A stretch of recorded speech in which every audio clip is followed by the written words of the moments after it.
సమస్యల్ని చూసుకుంటూ ప్రజల దగ్గరికి వెళ్ళి వారితో మాట్లాడుతూ మరి ఆ సమస్యలు ఎట్లా పరిష్కరించాలనేటటువంటి అంశాల్లో అక్కడ స్థానికంగా ఉండేటటువంటి ప్రజలతోని మేధావులతో చర్చిస్తూ ముందుకు సాగుతున్నటువంటి సందర్భం.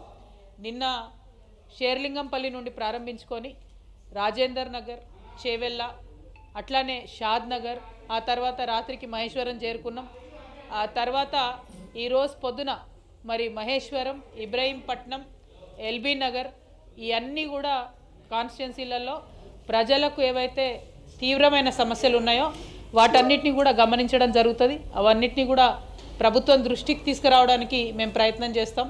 ప్రధానంగా ఇవాళ మహేశ్వరం నియోజకవర్గంలో మా అన్న కప్పాటి పాండురంగారెడ్డి గారి అధ్యక్షతన అన్న అందుల సత్యనారాయణ గారు మరి నియోజకవర్గంలో కార్యాలయాన్ని ఏర్పాటు చేసుకోవడం జరిగింది.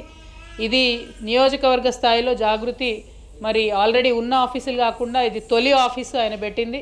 సో ఈ తొలి అడుగు మరి జాగృతికి అదేవిధంగా తెలంగాణ సమాజానికి పనికొచ్చే విధంగా ముందుకు సాగే విధంగా ఉంటుందని చెప్పి నేను మనస్ఫూర్తిగా నమ్ముతా ఉన్నాను.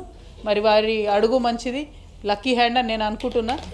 మహేశ్వరం అంటేనే అందరికి కూడా మరి లక్ ఇచ్చేటటువంటిది. కాబట్టి తెలంగాణ జాగృతి సంస్థ ఎదుగుదలలో తెలంగాణ జాగృతి ప్రజలకు ఉపయోగపడడంలో కూడా మహేశ్వరం మొదటి అడుగు అవుతుందని చెప్పి నేను భావిస్తూ ఉన్నాను.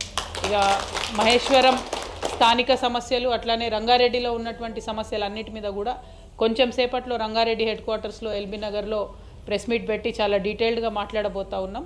బట్ అల్టిమేట్గా ఇక్కడ చెప్పేది ఒకటే, మహేశ్వరంలో తెలంగాణ ఉద్యమంలో కూడా ముందుండి నడిచినటువంటి ఉద్యమకారులంతా కూడా జాగృతి గూటికి చేరుకోవడం చాలా సంతోషం. అది కప్పాటి పాండురంగారెడ్డి గారు కావచ్చు, గంగాభవాని గారు కావచ్చు, కోలా శ్రీనివాస్ గారు కావచ్చు, నరేష్ కావచ్చు, అన్న బాలకృష్ణ అన్న కావచ్చు, అట్లా ఒకరు ఇద్దరు కాదు ప్రతి ఒక్కరు కూడా మరి తమ్ముడు చందర్ కావచ్చు, సత్యనారాయణ అఫ్కోర్స్, బాబన్న కావచ్చు, ఇప్పుడే చేరినటువంటి వసంత కావచ్చు, ప్రతి ఒక్కరు కూడా మరి పెద్ద ఎత్తున జాగృతిలో చేరడం, జాగృతిని ముందుకు తీసుకెళ్ళడానికి బలోపేతం చేయడానికి కదిలి రావడం చాలా సంతోషం.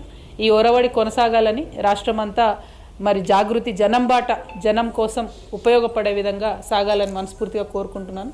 ఇంకా చాలా విషయాలు చెప్తా కొద్దిసేపు అయినాక, బట్ అది అక్కడ ఎల్బీ నగర్లో చెప్తాను. Thank you. జై తెలంగాణ, జై తెలంగాణ, జై జాగృతి, జై కవితక్క, జై కవితక్క, జై కవితక్క, జై జాగృతి, జై జాగృతి.